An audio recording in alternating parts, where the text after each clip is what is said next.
পুরো এপিসোড দেখতে জি5 অ্যাপ এখনই ডাউনলোড করুন। কি করো তুমি যোশিতা? আমি কম্পিউটার সায়েন্সে ডিপ্লোমা করি, প্লাস অবসর সময় নাচ গান তো আছেই, প্লাস আমি টিচারও, আমি টিউশনসও পড়াই। ঘুরতে যাওয়া, খাওয়া দাওয়া এগুলো তো আছেই। প্রচণ্ড ফুডি একজন আমি। আর আমার বাবাকে দেখে বুঝতেই পারছো, আমার বাবা প্রচণ্ড মেনটেন ফিট একজন মানুষ। আর আমার সবসময়তেই একটাই প্রবণতা কি যে আমার যাই বাবা করবে, বাবাকে দেখে আমাকে কপি করতে হবে, এক্স্যাক্ট পাই টু পাই আমাকে কপি করতে হবে। বাবা যেরকম ফিট একদম মেনটেন, জিম করে, আমারও শখ হয় আমিও বাবাকে দেখে জিম যাব। আমার ছোটবেলা থেকে ইচ্ছে বাবার বাইকগুলো আমি চালাবো, বুলেট সেটাও আমি চালাবো, বাবার হার্লে ডেভিডসন সেটাও আমি চালাবো। আমার বাবা কাম বয়ফ্রেন্ড বলার রিজনটাই এটা। এরকম প্রচুর জায়গা হয়েছে যেখানে বাবাকে সাথে নিয়ে যাবো মানে নয় দাদা নয় অন্য কেউ, মানে বাবা বলে কেউ গ্রাহ্য করে না আর কি, যারা চেনে না। জিমেও এরকম কাণ্ড। আচ্ছা সুমন, তোমার মেয়ে তো বড় হয়ে গেছে, হ্যাঁ, এখনো কি হাত খরচা নেয় বাবার কাছ থেকে? হাত খরচা ওটা তো নেবার দরকার লাগে না। আমার এটিএম কার্ডটা বোথ সাইড স্ক্রিনশট তুলে রেখে দিয়েছি মোবাইলে। বাবা ওটিপিটা বলো, কি নিচ্ছি সেটা নয়, ওটিপিটা বলো, বলে দিলাম। হঠাৎ একদিন মাসের লাস্টে বাবা ওটিপিটা বলো, ঠিক দেখলাম 5,500 থেকে 6,000 টাকা উইথড্র হয়ে গেল। ওর ডাকনাম ঋদ্ধি। আমি বললাম ঋদ্ধি কি করলে? বাবা এটা খুব ভালো জিনিস একটা পারচেস করেছি। বললাম এই মাসে আবার মানে অনেকগুলো হয়ে গেছে। ও কিছুক্ষণ চুপ থেকে আমাকে বলল, কিচ্ছু চিন্তা করো না, আর কিছুদিন পরেই স্যালারি হয়ে যাবে তোমার। আমি তো স্টান্ট শুনে, সান্ত্বনা আমাকে দিল নাকি এটা আগে থেকে আমাকে ফ্রি কর্সান দিল যে মাসটা পড়ুক তারপর আবার স্টার্ট করছে।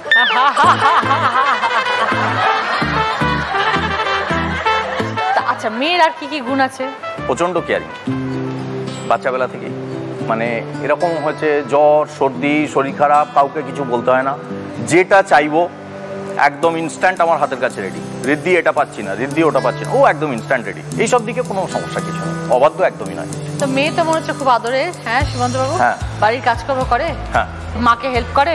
মারাত্মক হেল্প করে। আমি একটা অতি মানে নিম্ন মধ্যবিত্ত পরিবার থেকেই একটা বড় হওয়া মেয়ে। মানে আমি ছোট থেকেই দেখে এসেছি, আমাদের একটা শ্যামবাজারে আমার বাপের বাড়ি। তো আমি একটা ছোট থেকেই একটা ছোট ভাড়া বাড়িতে থেকে আমরা মানুষ। আমার মায়ের কাছেই গল্প শুনেছি, আমি যখন 2 মাস বয়সের ছিলাম আমার বাবার চাকরি চলে যায়। তারপর থেকেই বাবার স্ট্রাগল শুরু তার মেয়েকে মানুষ করার জন্য। তো বাবা প্রাইভেট টিউশন করতে স্টার্ট করেন। বাবা এমনি আগেও করতেন, বাট তখন থেকে প্রাইভেট টিউশনটাকেই বাবা প্রফেশন হিসেবে নেন। এবং সেই ছোট থেকেই বাবা প্রাইভেট টিউশন করে আমাকে বড় করে তুলেছে। মানে এমনও হয়েছে আমাদের ছোট ঘর, সেখানে বাবা স্টুডেন্টস মানে ব্যাচে স্টুডেন্টস পড়াচ্ছেন 14-15 জন করে, তার মধ্যেই মা আমাকে পড়াশোনা করাচ্ছে। কিন্তু এত কিছুর পরও কখনো আমাকে কোনো অভাব বুঝতে দেয়নি। যখন যা চেয়েছি সবটাই হাতের সামনে পেয়ে গেছি। তো এইভাবেই আর কি মানে এত দূর এগিয়ে এসে তারপর মাঝে বাইরে চাকরি করতে গেছিলাম, যেরকম প্রত্যেক মারাই বলে যে না মেয়েকে একা ছাড়বো না বাইরে। কিন্তু বাবার সাপোর্টটা আমি সবসময় পেয়েছি যে না তোমার যদি ক্যারিয়ার গ্রোথ করার জন্য বাইরে যাবার দরকার হয়, বাইরে অবশ্যই এক্সপোজারটা বেশি, তো তুমি বাইরে যাও। মানে হয় না partner in crime, school life থেকে শুরু করে একদম। ও দুষ্টুমির কথাটা বললো না কিন্তু? হ্যাঁ। ওইটা বলেন কেমন ছিল ছোটবেলায়? ওরে বাবা একদম প্রচন্ড দুরন্ত ছিল, মানে ছেলেদের মতন একেবারে। একবার হয়েছে কি, তখন 5 বা 6-এ পড়ে, স্কুলের পরীক্ষা চলছে, ওর পরীক্ষাটা আগে শেষ হয়ে গেছে।